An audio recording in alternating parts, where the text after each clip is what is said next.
if I may, let me start with where President Trump is getting it right, splendidly so. That is to say, trying to bring an end to the Ukraine war.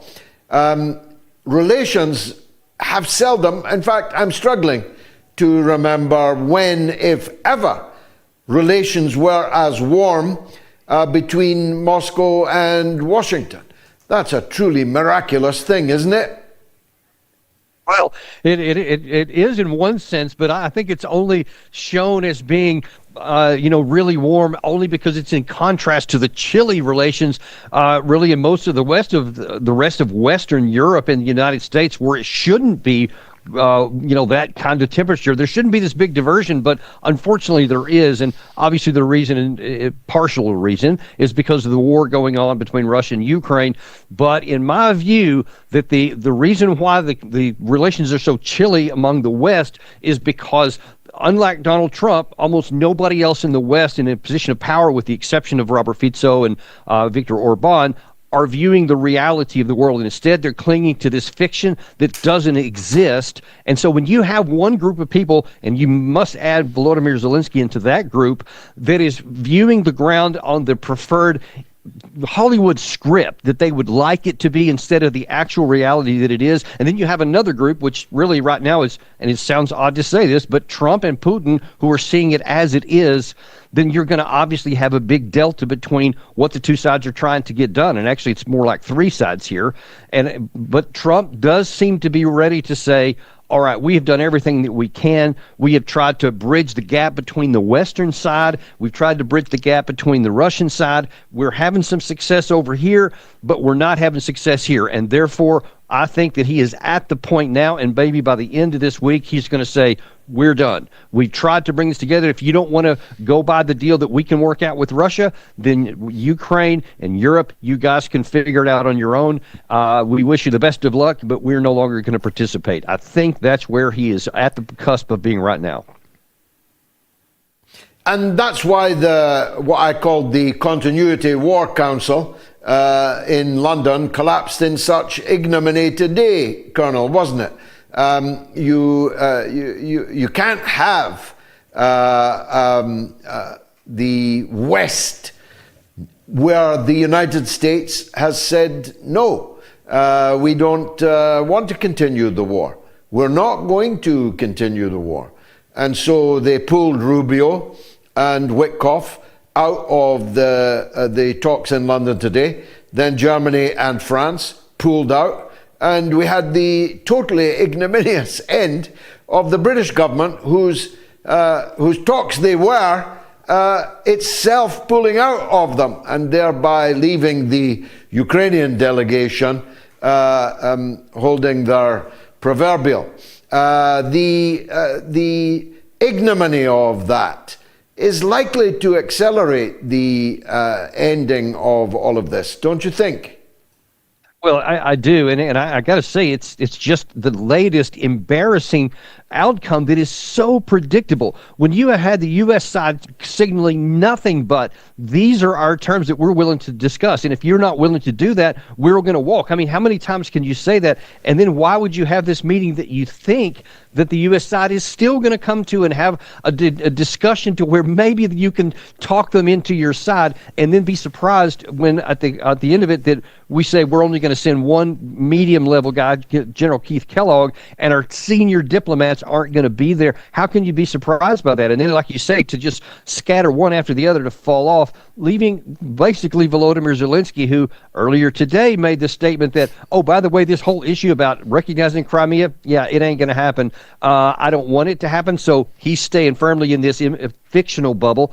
But the Russians are going, you can stay in that bubble because it's going to end up getting popped with a howitzer, or you can do it yourself, one or the other. But that's where this is going. And as long as they stay in that fictional version of what they wish were reality, I mean, this can only end worse for the Ukraine side than if they had agreed to whatever Trump and Putin can come up with. That's what is so crucial to understand. As ugly as this is, George, the only reason that we're at this position where it can be ugly now is because of the absolute unwillingness of the entire West, to include the Biden administration prior to this, to acknowledge reality. We have forfeited every opportunity to have a negotiated settlement that would have been more advantageous to the Ukraine side. Now then, we're left with an ugly one diplomatically today, or this will eventually be a military victory with terms of surrender issued to the Ukraine side. That's where we're at right now. So let's go hypothetical, Colonel, if you'll permit me. Let's say the U.S. side says, okay, we're done, we're out of here. We're going to make our own arrangements in improving relations with Moscow. There's a summit going to be arranged between the two presidents. We're going to unilaterally lift many of the sanctions that we imposed before after 2014. And the War Party, the Continuity War Council of the willing in the European Union, which is by no means them all, as you say, and even those who are willing don't actually have more than a paddle boat or two that they could lend to the expeditionary force. What happens then? Does the war continue? And how does Zelensky keep his forces at the front when everyone else is declared they're out of there? Yeah, two different factors I want to discuss based on all that you just laid out there.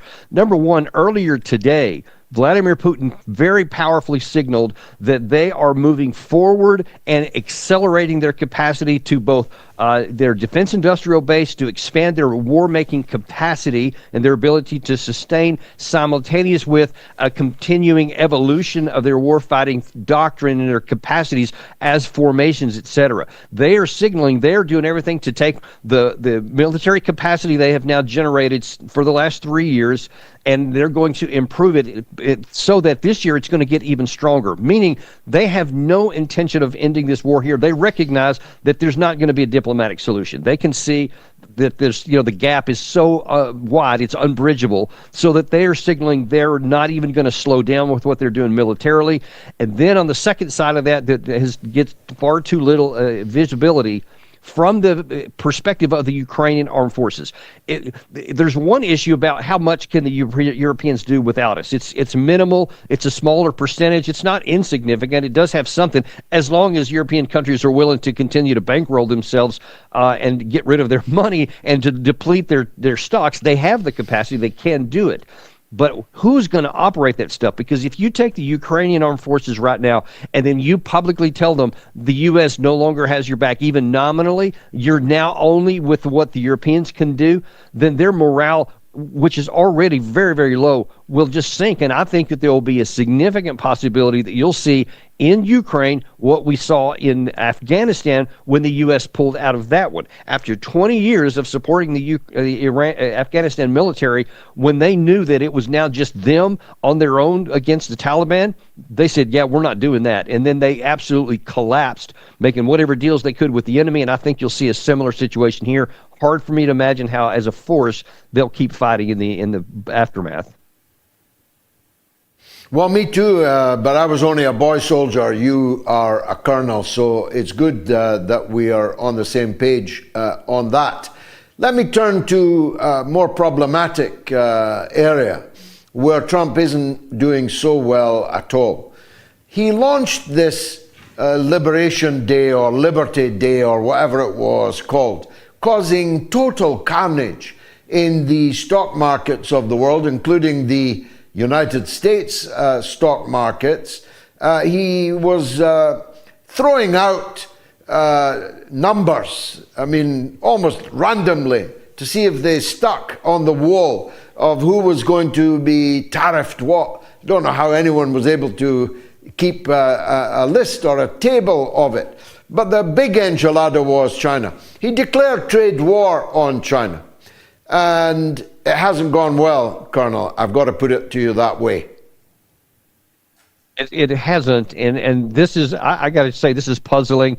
I just cannot figure out what the end state is, what the expectation was. What does he think it's going to work? What his advisors may have been telling him economically, because you don't have to be an economics expert to realize this is not going to end well, that you can't literally upend the status quo economically of the entire globe, not just China, but I mean, initially it was 185 different countries. And it's important to note, he didn't just end the rest of it and stick with China. He put a 90-day pause on it with everybody else, still kept it at its nominal 10%, and then it announced that there was 75 countries that we were negotiating with. Well, that means you have to have negotiations, and maybe they'll work, maybe they won't. This thing could end up still stay more chaotic, even among the Western countries and the other countries of the world. But man, that issue with China is a big one, because by all accounts, they are digging in their heels, and they're saying if we have to eat some short-term pain on this, and it will be pain for them, they have been unequivocal and accurate in saying we will all lose with the trade war. We'll lose too, but everybody's going to lose. But we're not going to submit. I think that they're to the point now to where they're saying we're done rolling over, we're done being what they consider to be bullied, and I think that they'll say, I think that we can take more pain than you can. And if they stick with that, and we don't get anything resolved relatively soon, and you see Trump's trying now, he's now kind of softening his position, but the question is China going to soften theirs? Because they may say, we'll either go back to where it was, or we're going to keep these tariffs in place. So now then it's a double-edged sword, and I'm not sure that the president knows how to navigate his way out of it. And finally, Colonel, if you will, give us your reading on the current state of affairs in the Persian Gulf. If you judge it on words, then the negotiations are going quite well. They are continuing from Oman to Rome, and more to come. But if you judged it on actions, like the actual disposition of U.S. forces in the region, the moving of battle groups, the moving of the B-2, and so on, and the big resupply job that's being done on and with Israel, you'd have to say that war is definitely not off the agenda, and maybe soon in the Persian Gulf. What's your take on it? And I sure hope that's not right, but I mean, you had President Trump issuing out a Truth Social yesterday that said he was seeing eye to eye with Benjamin Netanyahu in all things, I think was the quote that he used, implying that that certainly includes issues with Iran. And we know for sure what Israel's unambiguous desire is, and that is to go to war with Iran and to drag us in along with it. Now, there is inside the United States a significant battle between two camps, and that is the one is this, I think the phrase used was a war continuance party. Well, we got some charter members of that deal that are lobbying really hard, both at the government level and at the retired general level, to do everything they can to compel Trump to go and use military means to, quote, solve the problem in Iran, which of course is, I think you know more than most, would just explode the problems. It wouldn't solve any. But he's got that big battle. On the other hand, there is, though, another group of folks that are viewing, I think more like you and I do, that it would be an insane thing to do. And I'm talking to some senior folks here, so this is not a minor issue, that are pushing back in the opposite direction, pointing out the cost to go in and using the military means in Iran to show that there's almost nothing that can be gained and a lot that can be lost. And so Trump seems to one day seem to be leaning toward the military side, another day he seems to be leaning toward the what I call the sane side and the logical side, but we don't know where it's going to go because, as you rightly point out, there are a bunch of B-2 bombers in Diego Garcia. There's attack jets, the A-10 attack jets that are in the region. There's 2 aircraft carrier battle groups that are in the region, and they're still there. So it's on a knife's edge, and you have the Iranian side saying, hey, we're ready to go to war. If you do, we don't want to. We're willing to negotiate, but it's going to have to be a give and take, not just you issuing an ultimatum. So it's very much a volatile situation. I don't know how it's going to end up.